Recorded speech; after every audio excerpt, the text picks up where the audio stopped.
Yo, what's up, guys? We're back with another video today, and guys, UFC Fight Night, Jamahal versus Khalil Rountree is taking place this weekend.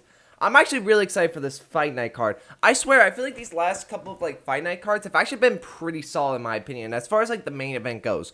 Undercard, not really, especially this one. I mean, there's good fights on this card where we got Rafael Fiziev, Ignacio Bahamondes, Chris Kerr's Blades, Mateus Orbecki, the actual living caveman is fighting again. I mean, we got some decent names on this card. And the fight nights in general for these past couple of events have been really solid in my opinion. But enough of that, guys. We're not here to talk about that. You're here to see my predictions for this entire fight night card. So we're going to be starting off with the prelims and then ending with the main card, guys. So without further ado, let's get right into it. All right, first off, we have Hamdi Abdullaha versus Muhammad Usman. I'm going with Hamdi, mainly by decision. The reason why I think that is I don't think Muhammad Usman's that good. I think he has the name value, but that is literally it. I don't think he's he's not even going to be a ranked heavyweight at all. He's not going to be anything too crazy, I think. Even though with me saying that, I was very tempted on picking him, but they're in a Muslim area, and if it's going to be a close fight, they're going to give it to Hamdi Abdullah just because of the name and all that stuff. We know how this goes, guys. So I'm going to go with Hamdi by decision. Even if it's a close fight, they're going to give it to him. All right, next up we have Tagir Ulanbekov versus Anzad Maksum. I'm going to go with Tagir Ulanbekov by decision. Again, I think Tagir is better. This is also a short notice for Azat, and he lost his last fight, so he doesn't have that much experience against high-caliber fighters as well. I think this is his second fight in the UFC as well. So, yeah, I mean, this is a free win for Tagir, I'd say. All right, next up, we have Arina Alkasinabov versus Khalida Sukila. These names are just ridiculous. I mean, some of these, I swear, foreign names are so difficult, guys. They're so difficult. I'm going with Irina by decision. Not much I can really say. I've never heard of these ladies before. Sometimes, I swear, guys, do you ever just hear a fighter and you see them once and then you see them again a long time later and you're like, who the fuck is this person? I've never seen these ladies in my life. Maybe they fought on the previous card recently. I don't know. I can't remember them for the life of me. Regardless, I'm going with Arena by decision. All right, next up we have Daria Zakharinakiyev versus Misala Mussolini. I'm not trying to do... These names are so bullshit. Regardless, I'm going with Messina Mulin by decision. Not much I can really say. I just think that she's better. I don't know. I don't know. Alright, next up we have Ishmael Nurdiev versus Jong Yo Park. I'm going with Jong Yo Park. I was very tempted on picking Ishmael. I was very tempted, but he's fought once since his return. He took a 4-year absence, guys. This guy, ever since he's come back, he hasn't fought in the UFC for almost 4 years. He did come back recently, but it wasn't anything too crazy in my opinion. And Jong Yo has way more experience in my opinion. He just got a win over Brad Tavares. I know Brad Tavares isn't anything too special, but it's the name value. And it was a good fight actually. I actually liked that fight between those two. I don't know if you guys watched it. It was actually a pretty decent fight, but I'm going with Jong Yo Park by decision. All right, next up we have Shun Kyung KO versus Oban Elliott. I'm going with Oban Elliott by TKO in round 2. I think, for one, I like Oban Elliott. I fuck with him a lot. He's pretty funny. He's pretty funny on social media. Exciting fights, I'd say. This guy's actually a pretty interesting prospect when it comes to the welterweight division. Welterweight's really good right now, guys. We've got so many prospects. I mean, you got Ian Gary, Sean Brady, fucking JDM, you've got Shavka. There are a lot of good names, honestly, and there's still decent names coming up. You got like Brian Battle. I mean, I know he's fighting a middleweight against one of the Dagestanians. Don't even know his name. But you got Brian Battle. You've got Oban Elliott. You've got still prospects coming up at welterweight, guys. It's really exciting for welterweight, honestly. And yeah, I'm going with Oban Elliott by TKO in round 2. Not much can really say. I just think Oban Elliott's better than Shaku K. I'm not even going to try to say that name. Jesus Christ. These names are ridiculous. But I'm going with Oban Elliott by TKO in round 2. All right, next up we have Mohamed Nayev versus Bogdan Grant. Listen, if you know who Bogdan Grant is, guys, you would know that he's the guy who got TKO'd by the GOAT Tom Nolan, guys. I have to mention it. Tom Nolan is the greatest fighter of all time, guys. Watch, he will be a champion in 5 years. Give it. And listen, I'm not here to hate on Bogdan Grant. He was able to win a very good fight in his last fight, so I was very proud of him. He's learning, he's improving, guys. But with that being said, I don't think, honestly, in all seriousness, I don't think he's beating Mohamed Naimov. Listen, Naimov is a dirty guy. I remember when he fought Nathaniel Wood, he was doing very dirty shit with him. Didn't like that. Then he fought one of the Aussie fighters, don't remember his name, and he comfortably beat him, but I think we all knew he was going to win that fight. And with this one, I would like to see Bogdan Grant win this. I would like to see him win this, but I don't think he's going to. I think he will. I honestly think, because the fact he got knocked out by Tom Nolan, genuinely, the fact he got knocked out by Tom Nolan, and he's fighting another guy who I wouldn't say he's got decent power, but he hits pretty quickly. Like, he's very fast with his punches, I feel like this is a bad fight for Bogdan Grant, so I could see us going to decision, I really could, but I'm just going to go with TKO by round 1. Alright, next up we have Nazim Sakriev versus Nicolas Mota. As well, guys, if you know about the Tom Nolan lore, you would know who this Nicolas Mota is, right, guys? He's the guy who got a fluke win over Tom Nolan, guys. We all know it was a fluke win. Tom Nolan, a rematch, would 100% win that fight. Obviously, I am hoping Nazim wins this fight. I really do. You know, I can't believe Mota somehow got a fluke win. I mean, we know what would happen. Okay, in all seriousness, I'm going with Nazim Sakriev by decision. I could see this being by a finish, though. Nazim looked really good in his last fight. That question mark wheel kick, I believe it was, or how you say it, that was a pretty damn good kick, and it caught him right in the eye, so his opponent was basically blind. So, I mean, that was a really good, like performance, I'd say, especially coming off a layoff. Nazim was. He didn't fight at all in 2024, and he was only able to return in 2025, and he had a great performance like that.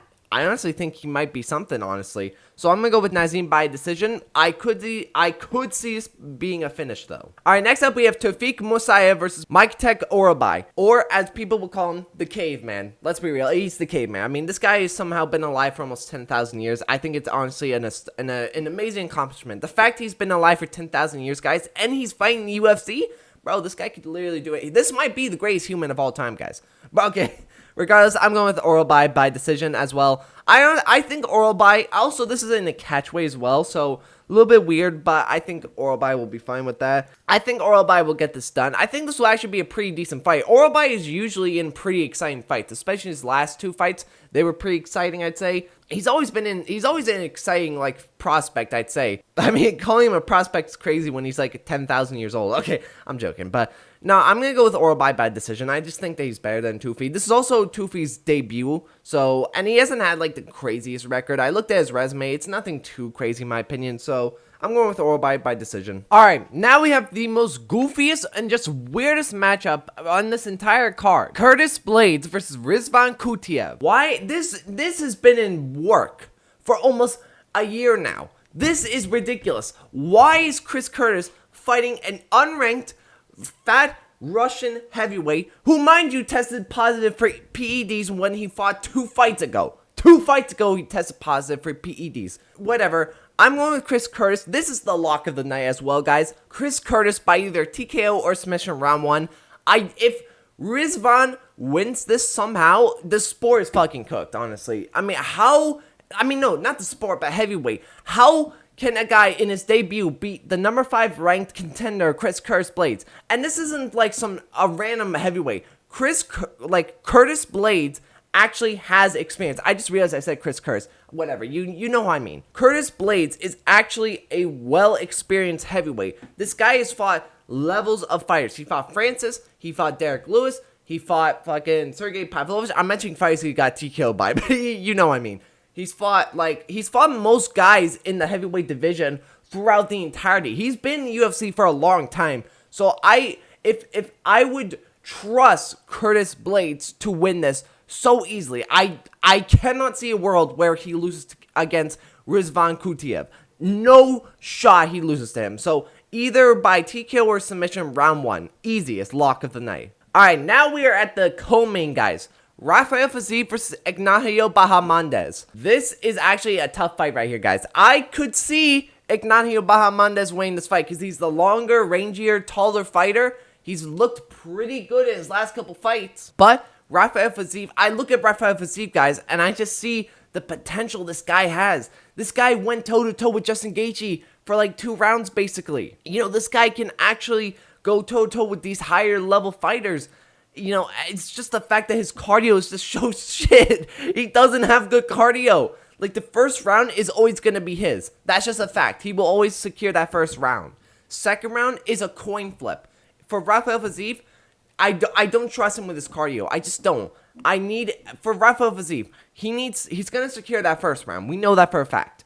It's that second round. He needs to secure that second round at all costs. Otherwise, he's cooked. He's cooked. Buddy, if he loses this fight, he might get cut from the sport, honestly, because he'll be on a 4-fight losing streak. That's crazy. So he needs to win this more than anything, guys. This is life and death basically for him. He needs to have that mindset, honestly, because if he loses this fight, he could genuinely get cut from the sport. Okay, maybe that's a little bit far-fetched, because Rafael Fiziev's a big name, you know, he's an exciting fighter, so I don't think they would cut him.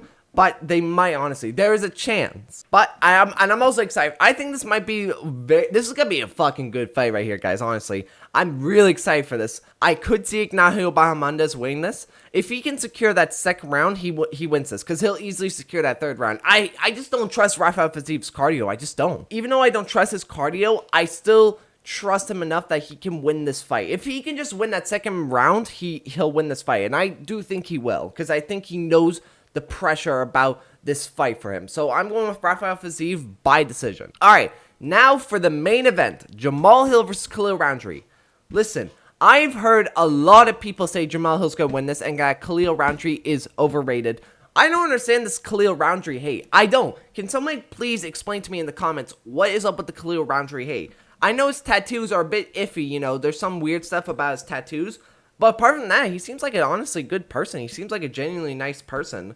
Versus, yes, Jamahal Hill, he's very salty, he's very shit-talking type of fighter, and, you know, has not worked for him at all, and he was an absolute delusional person when he was coping about the Bahara loss. I don't think I've ever seen a worse cope mechanism from any fighter besides Jamahal Hill. Jamahal Hill might have genuinely had the worst coping of any fighter ever, honestly. But apart from that, I mean, I honestly think, like, Jamahal Hill's good, right? He's very smart with his striking. He's kind of low-key underrated with his striking, because when I'm looking at the Yuri Prohaska fight, I was rewatching that a little bit. He was catching Yuri a lot, and he was doing some weird. He was like goofy when he was like striking, but it worked, and he was able to catch Yuri a lot, especially in that second round. But I just don't trust. I don't trust Jamahal Hill. I think Jamahal Hill. I low-key think he's chinny, especially going after two of the hardest hitting guys in that division, Alex Bahara, which he got staunched in the first round, and then he also fought Yuri, and that was a war. He got beaten up badly in that fight,